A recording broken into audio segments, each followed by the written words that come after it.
Salut mes pirates, c'est le Capitaine Crochet. De retour pour une nouvelle chronique, une chronique que je vous avais un petit peu teasée sur la page Facebook. Eh bien, me voilà aujourd'hui pour vous faire un nouveau top 10 en référence à une vidéo que vous avez adorée sur la page l'année dernière, qui était le top 10 des meilleures performances francophones en Amérique. Aujourd'hui, et parce qu'on est bientôt le 14 juillet, on va faire le chemin inverse. Nous allons faire le top 10 des légendes de la boxe qui sont venues boxer en France. Je vous ai compris! Parce que oui, il y en a eu des légendes de la boxe qui sont venues boxer en France. Nous avons été une terre de boxe, une terre de légendes. Et ce top 10, j'espère, vous le prouvera. Et si des légendes sont venues dans le passé, eh bien, il faut espérer que des légendes viendront dans le futur. Voilà, alors, ce top 10, bien sûr, c'est le top 10 du Capitaine. Tu as le droit, mon pirate, de pas du tout être d'accord. C'est de la merde. Quoi? Avec mon classement. Ce n'est pas un classement exhaustif, bien sûr. Et dans les commentaires, eh ben, tu me proposeras un meilleur classement si tu en as. Ah non, mais essayez de développer un peu. Il n'y a rien à développer, c'est de la merde, c'est tout. Mais force est de constater qu'on a eu tellement de grands boxeurs qui sont venus nous voir que j'ai eu, eh ben, je voulais vous dire, les amis, j'ai eu parfois l'embarras du choix et je me suis même posé beaucoup de questions. J'ai trituré mon cerveau pour savoir dans quel ordre j'allais placer nos champions, et je peux vous dire qu'il y a beaucoup de gens que je n'ai pas fait rentrer dans le top 10 mais qui auraient mérité. Alors, juste pour se faire plaisir, mes pirates, regardez un petit peu ceux que j'ai mis sur le banc de touche. Allez, on commence nos mentions spéciales avec un premier boxeur, un premier champion, et lui, je n'ai pas mis dans mon top 10, David Haye. Force est de reconnaître, David Haye qui vient juste de finir sa carrière ces derniers temps, et ben David Haye, il a explosé aux yeux du grand public à Paris, en France, au palais Marcel Cerdan, en battant par KO Jean-Marc Montmec et en prenant les titres de WBC, WB et des Cruiserweight. Vicious body shots. Well, he's landed that right-hand power shot to the body throughout. Montmec starting to get hit, and down he goes. Montmec may not be able to recover from this. He really blasted him.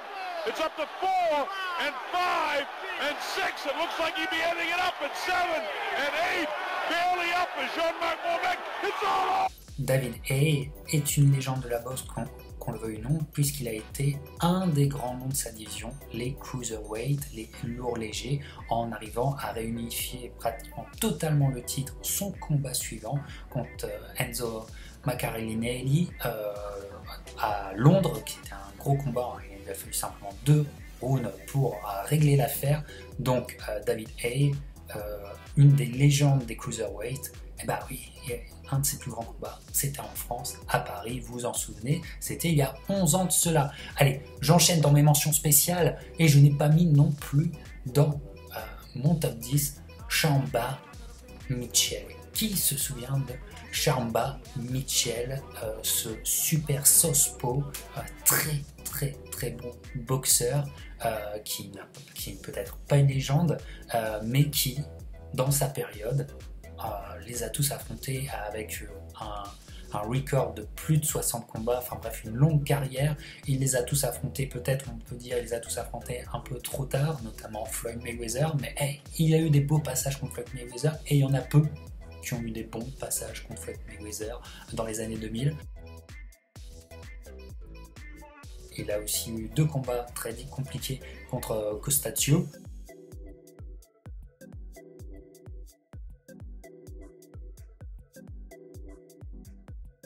Mais surtout, il a explosé aux oignons aussi à Paris contre un champion qu'on adore, Khalid Raïlou, qui avait réussi à prendre le titre dans un exploit aux États-Unis contre Frank Herndal. Et Shambar Mitchell est venu ravir le titre à Khalid Raïlou dans ce qui est Et malheureusement pour Khalid, c'est un petit peu dommage dans ce qui est une grosse démonstration de boxe. Il m'a défoncé la rondelle. Une domination de chaque instant. Shambo Mitchell, franchement, quand vous voulez regarder un combat de gaucher explosif, eh ben, le combat référence, c'est Shambo Mitchell contre Khalid Reilou. Bref, une domination de fou. Et j'avais envie de faire le petit clin d'œil, Shambo Mitchell n'est pas non plus dans votre top 10, vous vous rendez compte? J'enchaîne mes mentions spéciales aussi. Toujours un gaucher, vous savez que je les adore. Mais Lou Delval n'est pas non plus dans mon top 10. Lou Delval, champion du monde dans les années 2000, fin des années 90, de WB et des mi-lourds, dans une belle génération, très bon boxeur, vainqueur des Golden Gloves. Dans les années 90, ça voulait dire encore quelque chose chez les amateurs américains. Très bon pédigré. Et ben, Lou Delval est venu 2 fois dans le sud de la France, en 2002 notamment, à Marseille, contre Bruno Girard, pour faire des combats compliqués, des combats qu'on peut dire litigieux quand on les regarde bien après. Lou Delval, dans 2 très beaux combats de mi-lourd, est venu 2 fois en France, mais Lou Delval, il restera toujours dans l'histoire comme le premier homme sur Terre à avoir réussi l'impensable.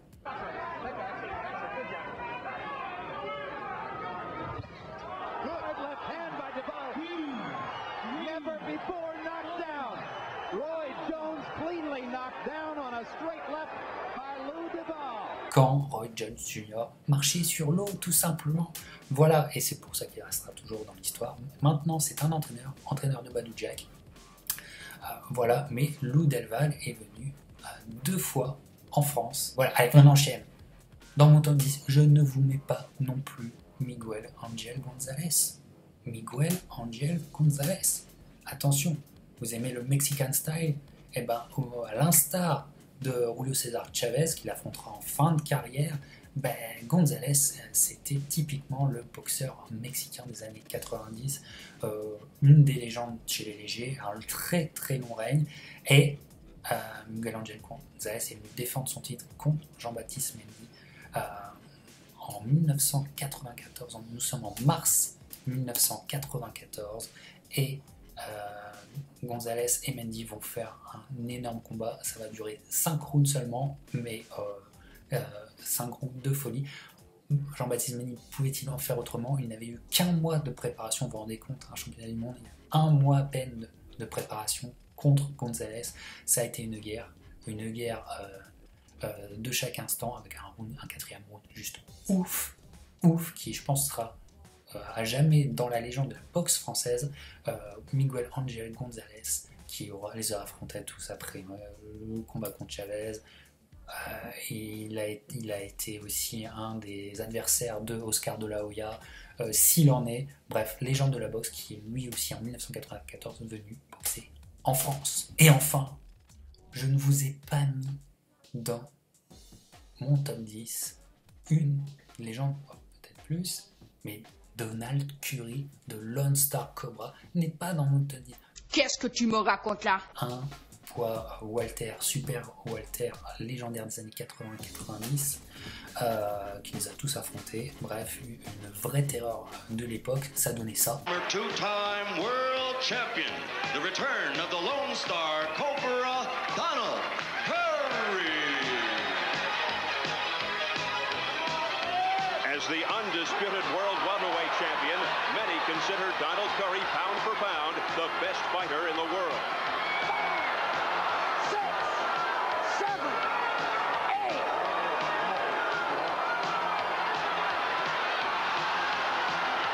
8. Et Donald Curry est connu de nous tous puisque il a perdu son titre contre un Français. Ça faisait extrêmement longtemps qu'on n'avait plus de champion du monde, et le retour de la boxe a été ça aussi. René Jacot qui gagne contre Donald Curry, ça c'était un pur exploit.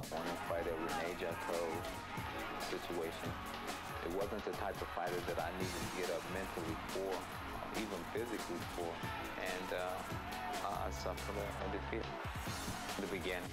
Donald Curry, c'était un très très grand boxeur, mais surtout Donald Curry est revenu en France faire une affiche énorme quand on pense dans l'histoire de la boxe, qui s'est fait à Paris, au Palais Omnisport de Paris-Bercy, co-promu par ce monsieur,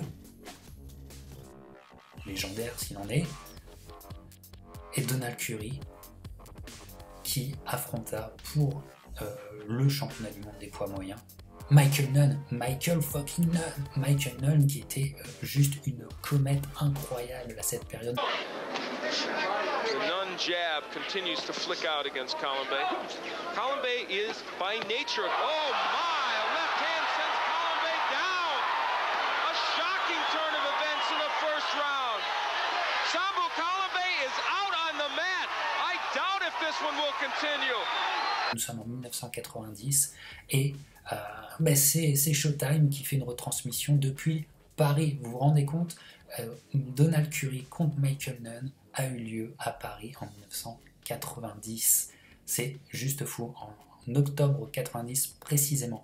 Voilà, alors Donald Curry et Michael Nunn ne sont pas non plus dans le top 10, c'est juste fou. Alors voilà pour mon groupe de mention spéciale, mon groupe de remplaçants, et là on attaque vraiment le top 10 des légendes de la boxe qui sont venus combattre en France.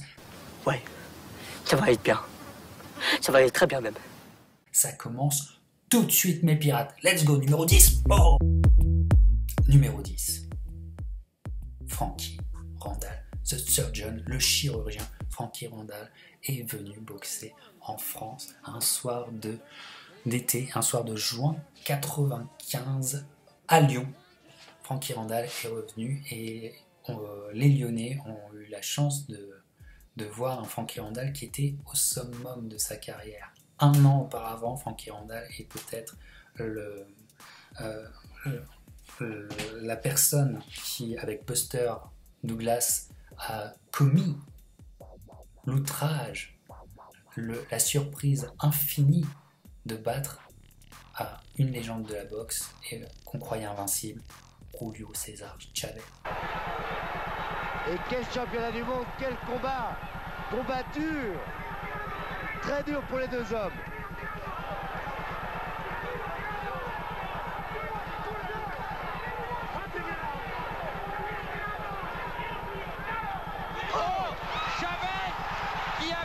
Cette droite à l'intérieur, Chavez à terre qui va se relever, il reste 25 secondes mais c'est peut-être le tournant de ce combat. Les deux hommes étaient très près l'un de l'autre, Chavez a laissé la garde ouverte et Randall en a profité. Randall est peut-être en train de créer la surprise dans ce championnat du monde, le 28e de Julio César Chavez. Chavez déjà pénalisé d'un avertissement dans ce round. Et Chavez qui rentre dans son coin.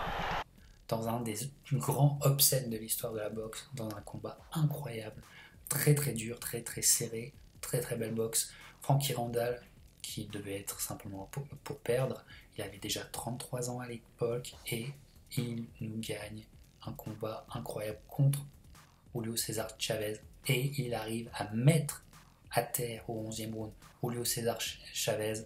C'était juste énorme, une des plus grandes sensations de jeunesse en ce qui me concerne, cette surprise de Frankie Randall, et Frankie Randall qui se fait plus ou moins voler la revanche, qui a lieu quelques mois après, toujours à Las Vegas au MGM, souvenez-vous. Frankie Randall va avoir 2 années, on va dire 1 année et demie, où il va être au top de sa boxe. Cette révélation va avoir un effet booster sur sa carrière, il va boxer beaucoup, il enchaîne septembre 94 et il enchaîne presque tous les 3 mois des combats, des bons combats qu'il domine, et en juin 95 il vient défendre contre Barboza son titre chez les super légers, et les Français, les Lyonnais ont eu la chance de voir un nom énorme de la boxe à son firmament et non pas non pas en fin de carrière, sa fin de carrière arrivera par la suite.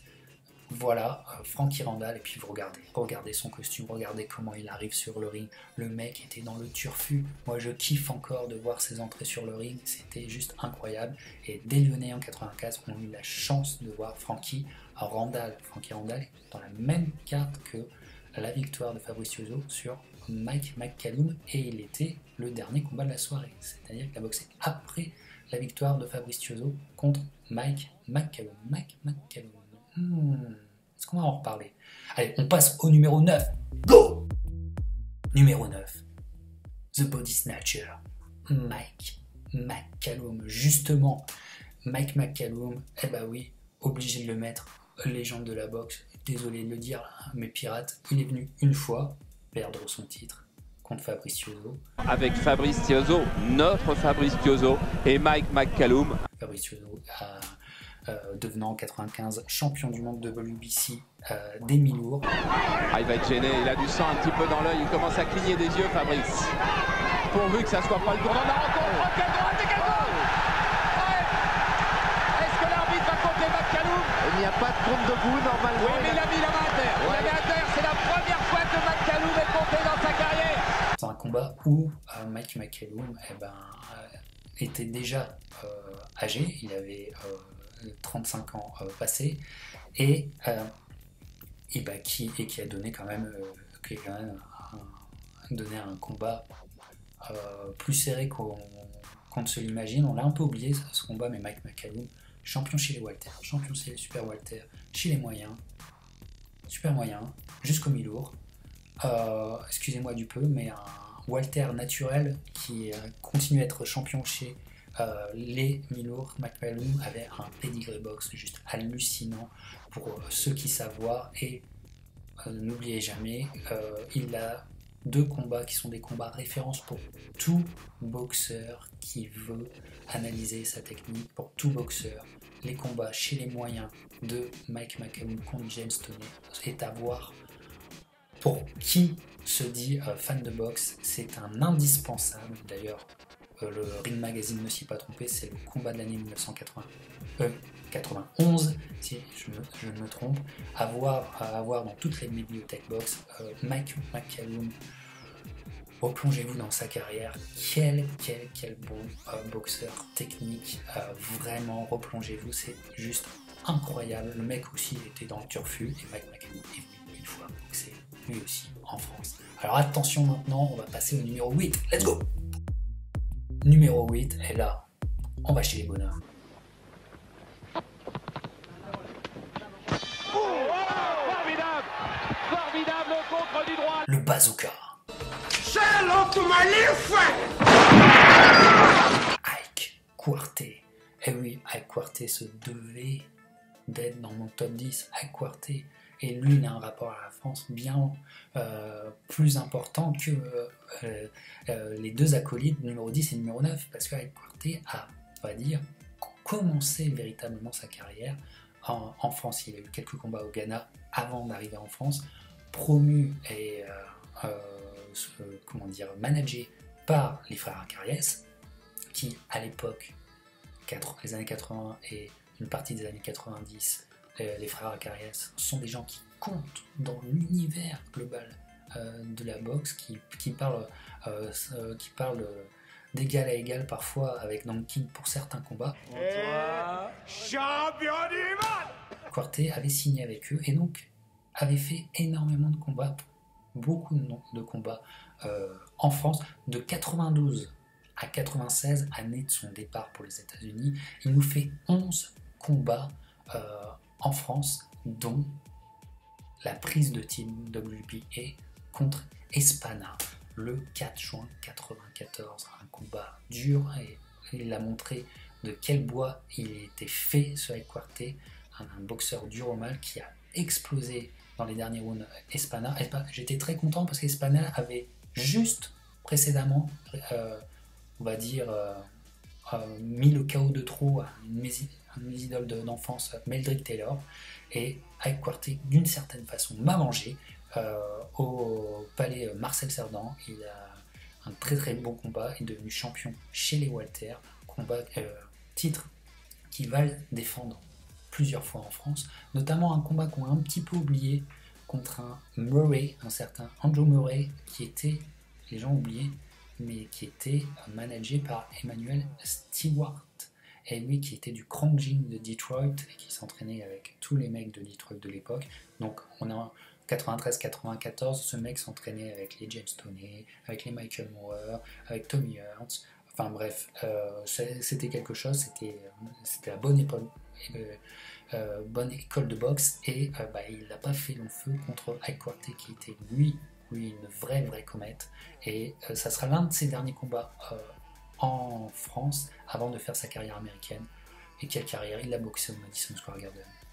Il a fait un combat de légende contre Oscar de la Hoya. C'est le premier à avoir vraiment testé Oscar de la Hoya. Il a été vraiment testé, il a même surpris Oscar de la Hoya dans un combat incroyable. On se souvient du 5e round de leur combat à Las Vegas, et aussi du dernier round qui est dans la légende de la boxe, tout simplement. Donc le premier à aussi avoir knocké Oscar de la Hoya, Ike Quartey, qui fera une longue carrière, puisque à partir de 96 jusqu'à 2006, il a eu des petits hiatus, mais à 2006 il rencontre c'est Winky Wright, un de ses derniers combats en carrière. Donc il les a tous affrontés, Vince Phillips, il les a tous affrontés. Bref, Ike Quartey, légende de la boxe, qui a boxé, je vous le dis, 11 fois en France. Allez, on continue nos légendes de la boxe et on va passer au numéro 7. Boum! Numéro 7. Eh ben oui, Virgil Hill. Ce devait être dans mon classement. Virgil Hill, numéro 7 de ce classement. Virgil, qui, on l'oublie souvent, fait partie de ce qu'on considère dans l'histoire de la boxe comme l'une des meilleures équipes olympiques qu'il y ait eu. C'est l'équipe 84 américaine des Jeux Olympiques de Los Angeles. Alors vous me direz, l'équipe russe n'est pas venue. Voilà, ça a d'autant plus facilité peut-être leur légende. Quoi qu'il en soit, c'est une équipe qui comportait Evander Holyfield, Pernell Whitaker, Meldrick Taylor, et on l'oublie souvent, Virgil Hill. Virgil Hill a aussi été médaillé olympique.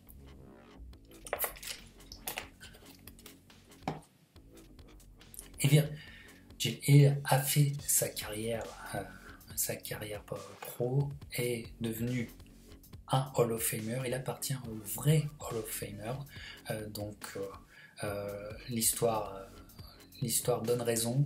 On a une légende officielle de la boxe qui est venue boxer 4 fois en France, et à chaque fois des combats importants pour l'histoire de la boxe française, puisque même si son premier combat est un combat anodin en 1987, le deuxième en 93 est le combat qui fait révéler Fabrice Tiozzo. Fabrice Tiozzo vit dans l'ombre de son frère et il a une opportunité de se révéler. Il fait un énorme combat contre le champion de l'époque. Voilà, dans un combat très très serré qu'il perd de peu parce que simplement il subit 2 knockdowns en début de combat, Fabrice Tiozzo. Alors par contre, en faveur pour Fabrice, il lui a une bonne droite et une belle droite plongeante. Oh là, en contre. Le voilà, ce direct du gros Fabrice.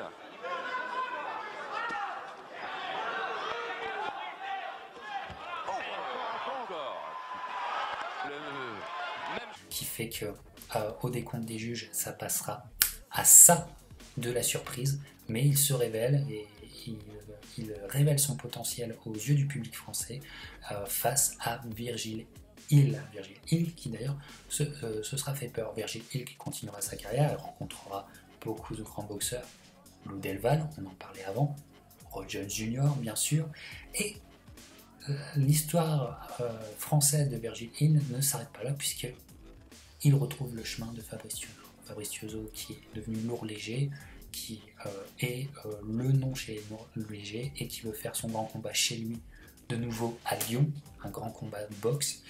Et Virgil Hill va arriver en tant que challenger et surtout on va mettre une douche froide à toute la ville lyonnaise. See, something that's very, very important for Fabrice Tiozzo. If he doesn't tire Hill out, if he lets Hill keep that distance and set the distance and control the pace, it doesn't work in his favor. He's got to make sure he'll get tired. Bobby, this is similar to the first fight. Oh, just like the first fight, but this time it's a submission that downs the champion. Well, Steve, this wasn't a jab, and Joe's not good. His feet are unsteady. He got up rather quickly. Let's see how he recovers as Hill tries to finish him off in the first round. He goes down again. The 3 knockdown rule is in effect. Time remaining 17 seconds. I've said it before, I'll say it again. There's no way this is a 15-1 underdog here. 10 seconds to go. Big left hook to the head. Combination to the head.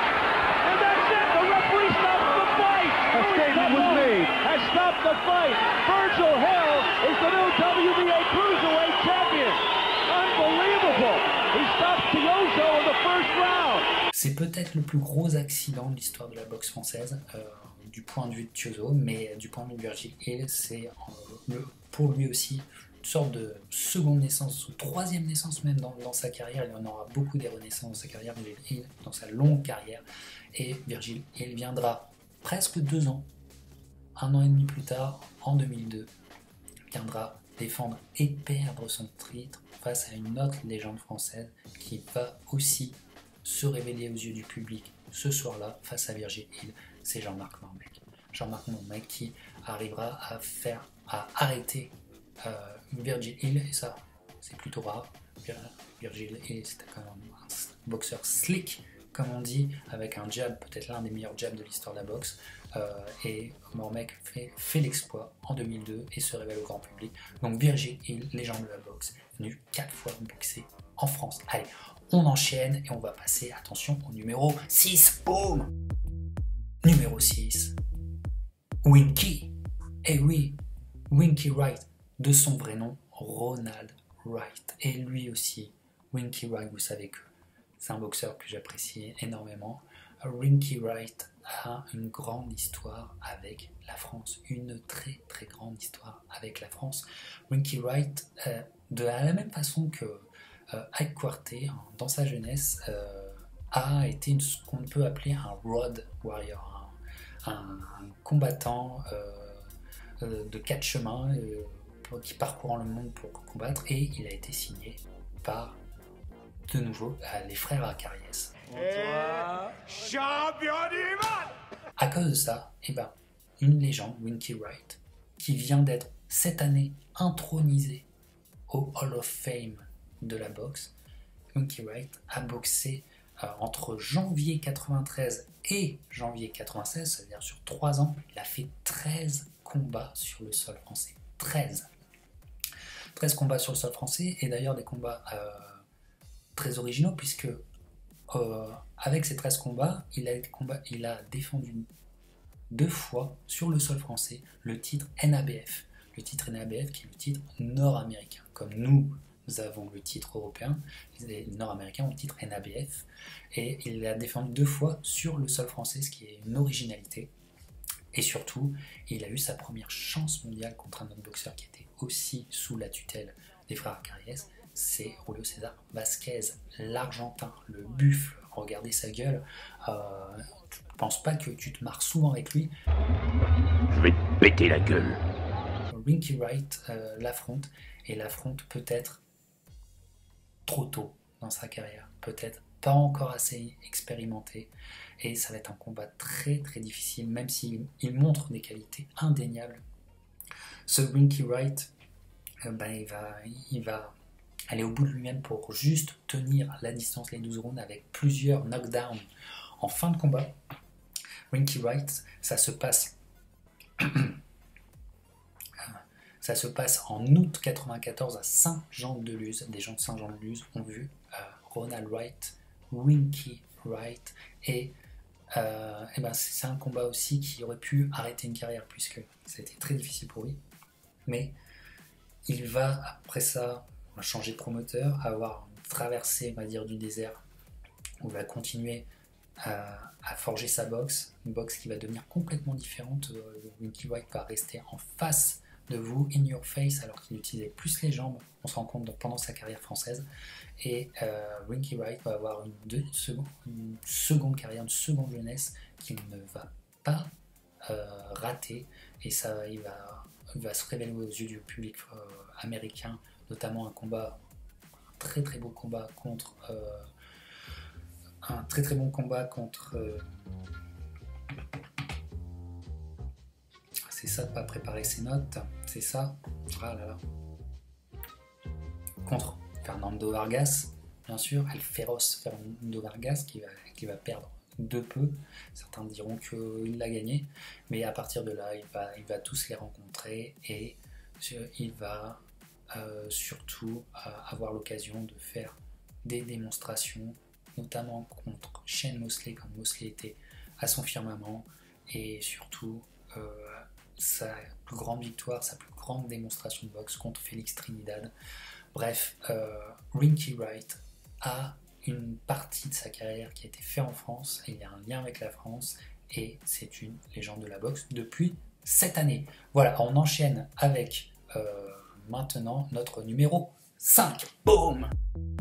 Numéro 5, attention, alors là, on est chez les bonhommes. On est chez les bonhommes, mes pirates. Numéro 5, Terry Norris. Ah oui, Terrible Norris se devait d'être dans mon classement puisqu'il a lui aussi une vraie histoire avec la France, Terry Norris. Terry Norris qui vient chercher son titre des Super Welter contre René Jacot, justement. René Jacot qui gagne contre Donald Curry, mais qui va perdre à Annecy en 1990. À Annecy, vous vous rendez compte, Annecy, il va gagner contre René Jacot, il vient pour chercher le titre. Mais son histoire française ne s'arrête pas là. Ce même titre, il va venir un an plus tard, en décembre 91, au Palais Omnisport de Paris-Bercy. On l'a oublié ça, mais il vient le défendre dans un gros combat contre Jorge Castro, un autre Argentin de l'époque, du Roman, Jorge Castro. Il vient défendre son titre à Paris. À Paris, encore un combat international à Paris. Vous avez vraiment vu des légendes dans les années 90 à Paris, mes pirates. Et voilà, et après on connaît la carrière de Terry Norris, hein. Qu'il perde ou qu'il gagne, c'était toujours des combats incroyables, hein, que les KO qu'il met, que ça soit Mugabe ou les KO qu'il reçoit malheureusement contre, on se souvient de Julian Jackson ou d'autres, mais enfin toutes les guerres qu'il a fait sont à mes yeux inoubliables, et malheureusement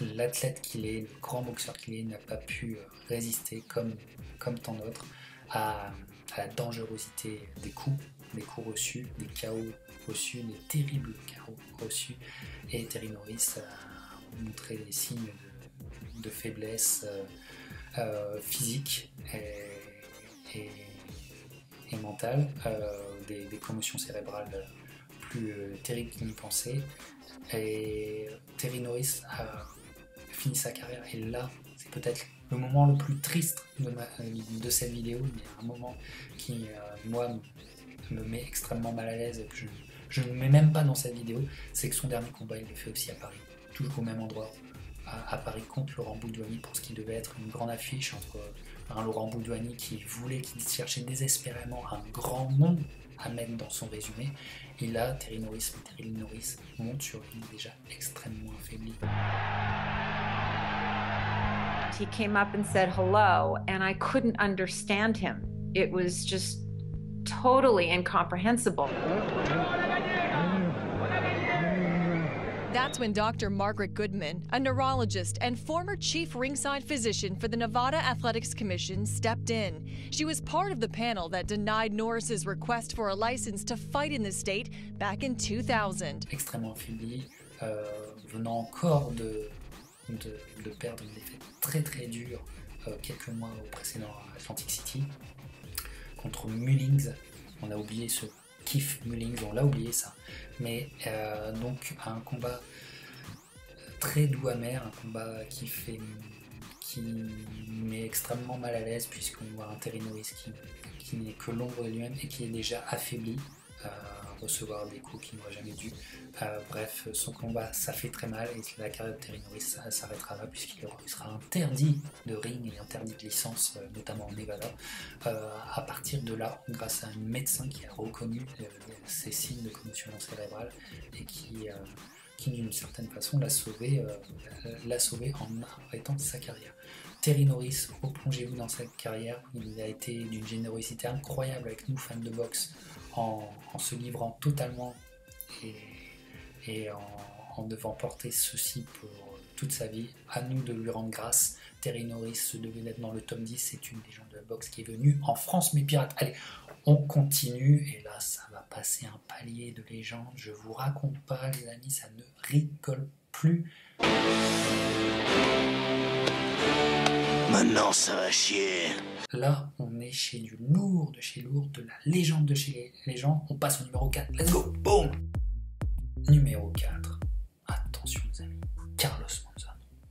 Eh oui, Carlos Monzon. Je vous le dis, Carlos Monzon se devait d'être dans ce top 10, qui est principalement un top américain. Mais alors, Carlos Monzon a une histoire liée à la France dans sa carrière incroyablement.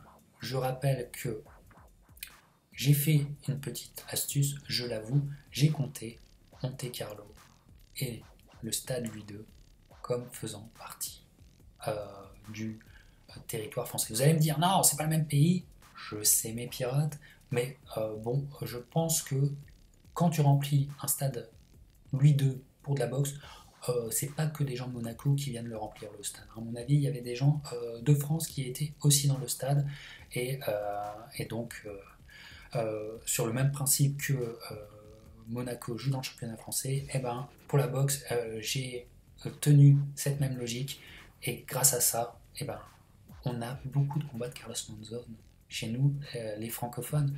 8 combats dans la carrière de Carlos Monzon se sont faits en France. 8 combats, c'est pas rien. Carlos Monzon, c'est une des plus grandes légendes de la boxe chez les poids moyens. Chez les poids moyens, c'est toujours le débat éternel, qui est le plus grand poids moyen. Carlos Monzon est toujours dans l'équation, dans les combats. Et Carlos Monzon était un combattant dur au mal, il pouvait en être autrement.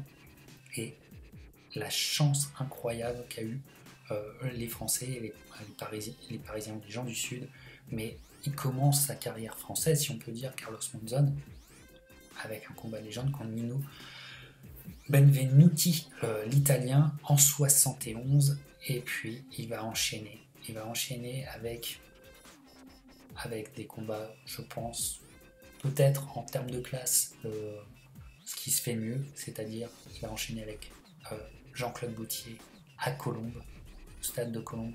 Il paraît qu'il y a eu 30 000 personnes ce soir-là.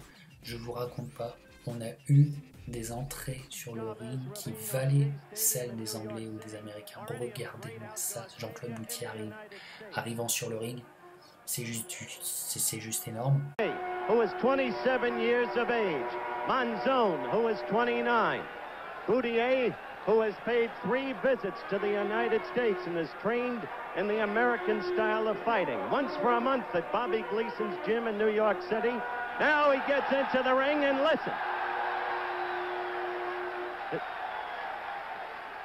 Dans un combat énorme, dans un combat qui a été considéré comme combat de l'année par Ring Magazine, et Carlos Monzon va rester dans l'Hexagone avec un combat revanche. Il enchaîne tout de suite un combat revanche contre une autre légende, Emile Griffith.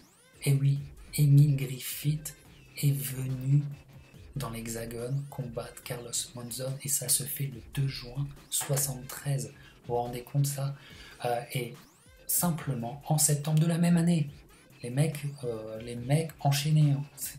C'est une autre époque. Et ben on a le combat revanche contre Jean-Claude Gaultier. Voilà. Et il se fait sur le central de Roland Garros. Vraiment, la classe absolue, les stars sont là. Le lieu est mythique. Les deux combattants, eux aussi. Le combat est encore une fois serré. Très très beau combat chez les poids moyens. Bref, Carlos Monzon devient une coqueluche et devient une vraie star du sport pour les Français. Carlos Monzon devient un nom que tout le monde connaît. Il a une aura incroyable pour tout le public. Voilà. Il fera Il fascinera les hommes comme les femmes aussi.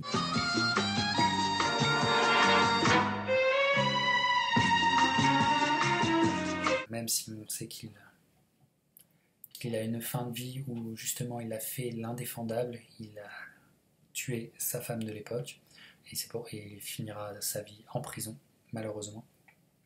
Mais Carlos Monzon, à cette époque, voilà, n'inversons pas les choses, à cette époque est une énorme star en France, et donc il va continuer. José Napoles va venir à Puteaux en 74 essayer de défier Carlos Monzon. Gracien Tonin va essayer aussi de le défier à Paris en décembre 75, et enfin Carlos Monzon va finir sa carrière avec 2 combats, encore une fois, du côté de la principauté, avec 2 combats contre Valdés en 76 et 77. Carlos Monzon a écrit une partie de sa légende, de sa véritable légende, de ses plus grands combats dans l'Hexagone. Nous avons été une terre de légende grâce à Carlos Monzon. Incroyable. Carlos Monzon n'est que le numéro 4. Dites-moi qui va être numéro 3. C'est juste fou. Allez, on enchaîne. Numéro 3. Oh. Numéro 3. Evander Holyfield. Evander Holyfield, The Real Deal, est venu plusieurs fois boxer en France. Vous y croyez ça? Incroyable. Evander Holyfield, je vous la fais pas, faisant partie de l'équipe légendaire 84 olympique, médaillé volé aux Jeux Olympiques. Il aurait certainement été champion olympique s'il ne s'était pas fait voler en demi-finale, un vol magistral comme la boxe amateur en est capable. Et Evander Holyfield est venu, en commençant sa carrière professionnelle, il va venir en France quand Evander s'épanouit chez les cruiserweights. Cette catégorie souvent sous-estimée, souvent peu regardée, mais encore une fois, chez les lourds légers, Evander Holyfield va être juste énorme. Il commence sa carrière chez les mi-lourds, mais il se développera mi-lourd, lourd léger, lourd. Et surtout, il vient combattre 2 fois en France, Evander Holyfield, juste après son premier combat de légende. Son premier combat de légende arrive contre Dwight Mohamed Qawi. Dwight Mohamed Qawi, ils feront 2 combats, Evander et Dwight, 2 combats légendaires, des combats de bonhomme que vous devez de connaître. Et bien, juste après ce combat, Evander Holyfield va venir en France, et il va venir en France en 86 à Usine Center. Alors, je pense que c'était du côté de Paris. À Usine Center, il va rencontrer un Mike Brother. Vous allez retrouver les images. Et surtout, il va venir à Saint-Tropez.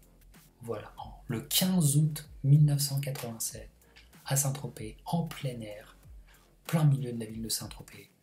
Evander Holyfield va rencontrer aussi Ocasio. Voilà, pour une autre démonstration, Evander Holyfield fera 2 combats en France avant de devenir The Real Deal, avant de devenir la légende que l'on sait. Evander Holyfield est passé 2 fois par la France. Voilà, allez, il nous en reste 2. On passe au numéro 2, et là je vous dis que au-dessus de ça... Pour moi, hein, en 2 mots, hein, au-dessus de lui, il n'y a personne, au-dessous de lui, il n'y a personne. Je sais pas ce qu'il y a. Allez, numéro 2. Numéro 2. Sweet Pea. Pernell Whitaker. Oui monsieur, oui madame, oui mes pirates. Pernell Whitaker a, dans sa carrière, son énorme carrière légendaire de peut-être meilleur boxeur qu'on ait jamais connu, l'un des meilleurs boxeurs qu'on ait jamais connu, il est de toute façon dans l'équation. Dès qu'on commence cette discussion, on ne peut pas ne pas réfléchir à Pernell Whitaker. Pernell Whitaker est venu combattre en France, et il est venu 3 fois combattre en France, Pernell Whitaker. C'est ça qui est incroyable. 3 fois en France, à une époque, à la deuxième partie des années 80. Ça commence en décembre 87, avec un combat qui ne restera pas dans la mémoire, contre David Montana en décembre 87, pour ensuite revenir en France très peu de temps après, c'est-à-dire en mars 88, contre José Luis Ramirez, qui était à l'époque managé par les frères Acariès. Et dans ce qui est l'un dans le fameux classement des plus grands vols de l'histoire, eh ben ce combat se place là. Voilà, ce combat fait partie des vols comme on les connaît en boxe. Décision plus ou moins locale, dira-t-on, mais José Luis Ramirez sera le premier. Pour l'histoire, sera jamais le premier à avoir battu Pernell Whitaker. Pernell Whitaker qui se fera voler d'une autre façon en 93 contre Julio César Chavez dans un match nul qui lui est resté dans les mémoires et surtout en travers de la gorge de Pernell. C'est-à-dire que Pernell Whitaker, en fin de carrière, quand il rencontre Oscar de la Hoya, finalement il est encore invaincu. C'est ça qui est fou. C'est ça qui est fou de penser. Et ce mec est toujours invaincu et il boxait tous les 2 mois. Le mec à l'ancienne. Quoi qu'on en dise, quel que fût son style, Pernell Whitaker, donc, malgré tout, reboxera encore une fois en France, malgré ce mauvais souvenir de ce premier championnat du monde, de ce championnat du monde perdu, et il rencontrera Martin Galvan. Alors je ne sais pas si c'était un petit français, Martin Galvan. Dans mes recherches, je n'ai pas pu savoir si Monsieur Galvan était français, mais on a peut-être un français qui a combattu Pernell Whitaker, et ça s'est fait à Port-Marly, dans une salle, je ne sais pas si c'est une salle ou une discothèque, qui s'appelait Les Pyramides à l'époque, et c'est en décembre 89, dernier combat français de Pernell Whitaker, décembre 89, avant que Pernell Whitaker fasse sa carrière en étant la crème de la crème, le top du top. Souvenez-vous, les années 90 sur HBO, c'était Evander Holyfield, Riddick Bowe, Roy Jones et Pernell Whitaker, et le petit dernier qui arrivait un peu plus tard, Oscar de la Hoya. C'était ça, c'était le top du top. Voilà, Pernell Whitaker, 3 combats en France. Vous le saviez ça? Allez, le numéro 2 c'était Sweet Pea. Maintenant on passe au numéro 1. Attention, accrochez-vous mes pirates. Numéro 1, boum!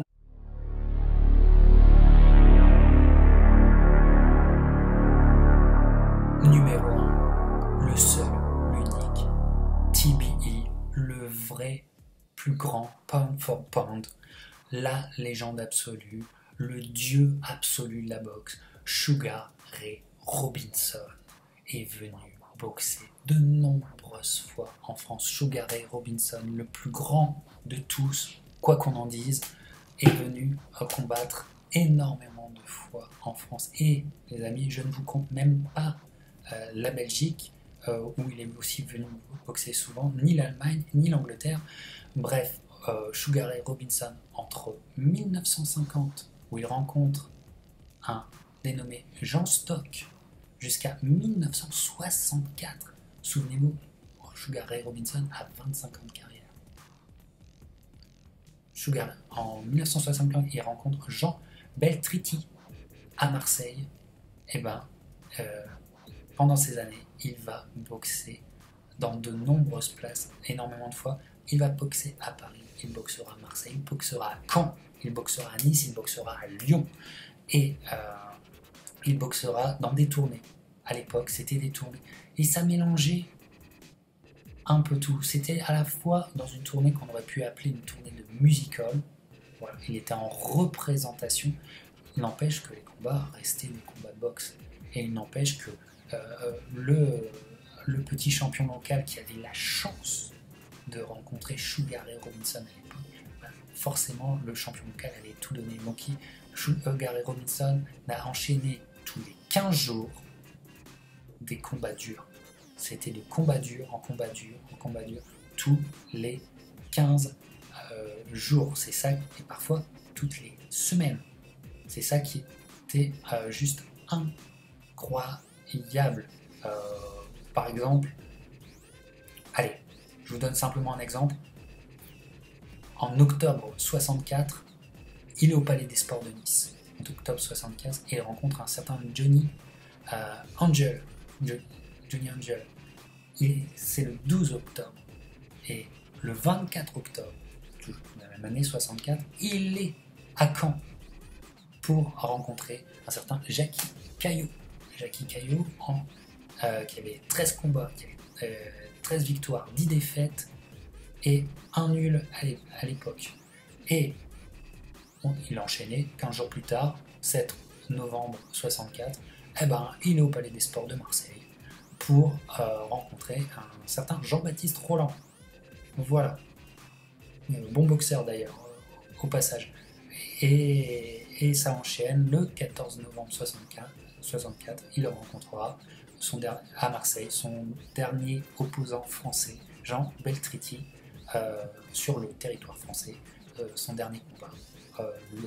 En novembre 64, Sugar Ray Robinson, le taulier, le patron, est venu en France faire des tournées et il a boxé, je vous rappelle, à Marseille, à Caen, à Lyon, à Paris. Bref, si jamais votre grand-père, votre arrière-grand-père, votre arrière-grand-mère, votre grand-mère a eu l'occasion de voir ces légendes, mes pirates, c'est l'occasion de prendre son témoignage, ça nous ravira vraiment. C'est des choses qui se perdent et c'est à nous de les conserver en mémoire. Voilà, la France a été une terre de boxe comme rarement, et puisqu'elle a été une terre de boxe, prions, elle sera de nouveau très bientôt une grande terre de boxe où de grandes légendes, les légendes de nos enfants, viendront boxer de nouveau. Voilà, la boxe en France, c'est quelque chose. Nous avons une grande histoire et ces champions, ces légendes sont là pour nous le rappeler. Mes pirates, si vous avez aimé ce top 10, sachez que les chroniques du Capitaine Crochet continuent sur YouTube, sur Facebook et sur Tipeee aussi, si vous désirez contribuer, aider le Capitaine dans ses délires et ses voyages box.